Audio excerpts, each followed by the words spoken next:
some of the folks here tonight are also our partner organizations. What we try to do is kind of build community of partners on the fellowship program, share resources. If somebody's got a level of expertise, we like to bring that in.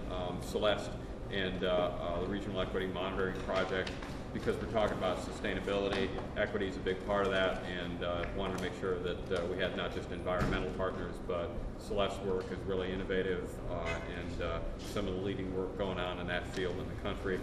Fred and the Kingsley Association are strong partners. What they're doing on a community basis around this is just really incredible as far as I'm concerned. So we try to build a network of partners. We have other partners including Repower America, Penn Environment, Penn Future, and actually having other interests come in from other organizations. If any of you have organizations that you're like, yeah, we should officially partner on this thing, that's part of what we're doing tonight. I wanted to make sure that we always start the fellowship program on kind of an informal basis. We kind of shoot up a flare a couple of times and build a network of folks that are sort of first adopters, and use that network to then get the word out on a larger scale. Next week, we'll also be partnering with folks who run the Shadow Lounge and a group of folks that they have working on a project called Get Larmer. That's an environmental tourism initiative that they're putting together to promote the sustainable activities out in the Larmer community.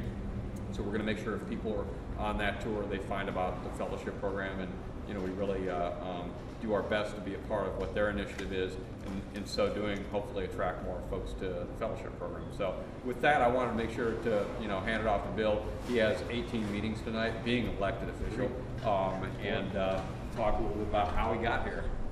Okay, thanks, Pat. And the first question that needs to be asked is, who in what is a Guyasuta? And or as we like to call him, Guyasuta. Guyasuta.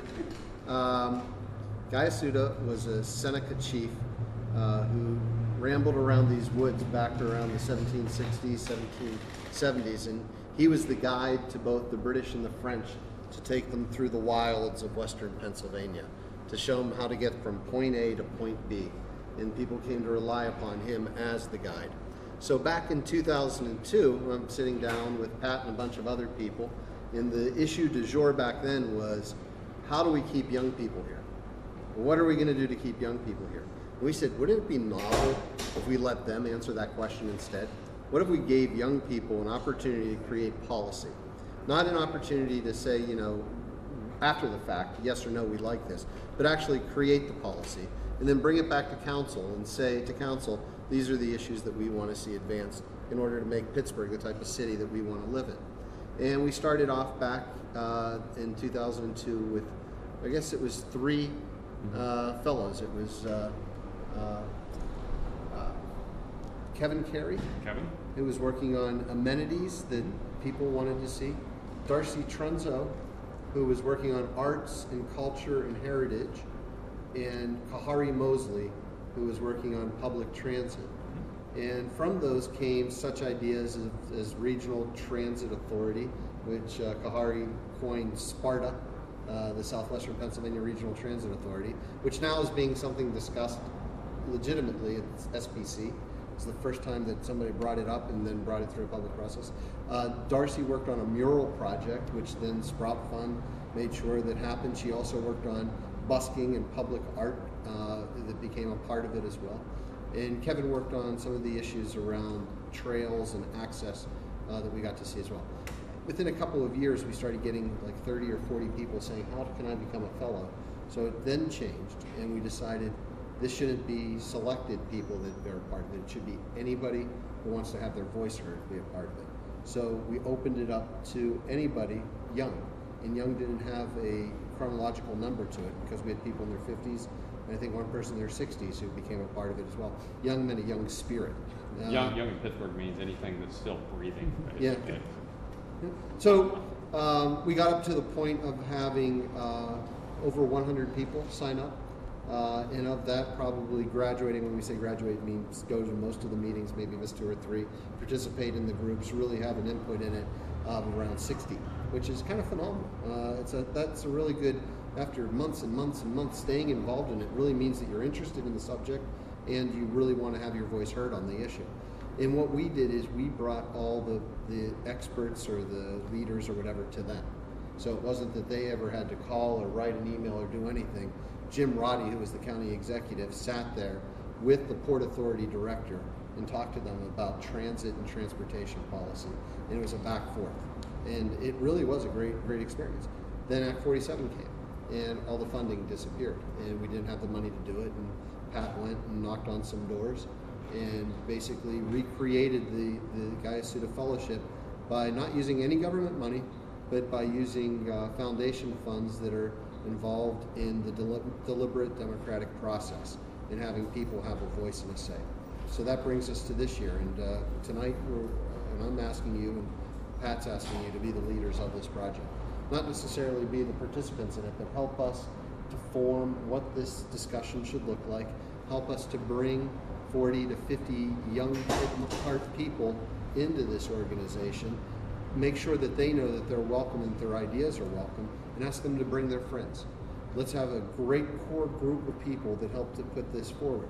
I'm not going to say what the agenda is. That's up for this. I look at this as sort of like the steering committee, the executive committee of this organization. That's up for you to really think about it. But when I see the issues that are being confronted with us right now, they're issues of community benefits agreements. What are they? What should they look like? Tax increment financing reform. What components should they have? And then I look around at other cities and the investment of public dollars. What should be the bottom line? And right now we don't have an answer to any of those because we don't have anything legislatively to say it. If we're going to give a TIF, we don't have any measurements to decide whether a TIF is being done in a proper way or not. The bottom line right now is, does it make money? Is it a profit maker? It's not whether or not it revitalizes a neighborhood, whether it helps people, or whether it takes a negative impact on the environment. And that's what I hope that this group does, is helps to form those policy issues to come back to council. And in the process this year, Pat has added a new part, which is the political part. How to get those around you to also then become part of it to make it happen. So that we'll be taking a holistic approach this year. Not just saying, boy, wouldn't it be great if Pittsburgh did these types of things and really became a model and a leader, but also, and we're going to get it done. And that's what makes this fellowship a little bit different than the ones in the past. So there's a lot of different organizations, and many of them are represented here that are working on the very same issues and have taken leadership and a lot of years of leadership in that. We're not looking to replace that.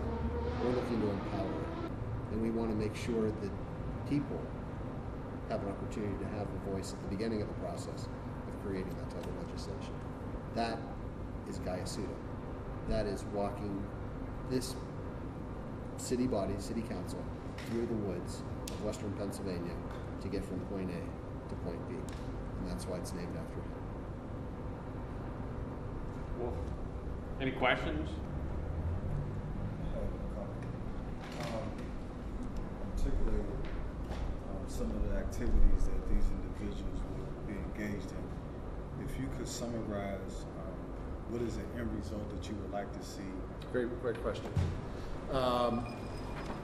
What we've done in the past is we've done a couple of different things. We've always brought it back for a post-agenda of City Council, in where the presentation is made and specific recommendations are made to Council on action. We have also in the past been able to work with WQED and actually created a special, and that was on transportation and transit. And we did a 30-minute, was it 30 minute? It was a full hour. It was a full hour special that then they put on demand. We want to be able to get these ideas out to the public, sort of change the way maybe people think about some of these ideas and how they've been framed in the past, and at the same time lobby council to make those changes that this group is recommending. Can you do me one other favor? Yes. Could you expand on specifically what is it that you perceive some of the guys who graduates aspiring to once they complete the program? Very interesting. Obviously, Kahari has taken that into a lot of different directions of public administration. I don't view public administration meaning government. I view the public as meaning people that serve people. Darcy has been in the same way. Seth Hufford is a guy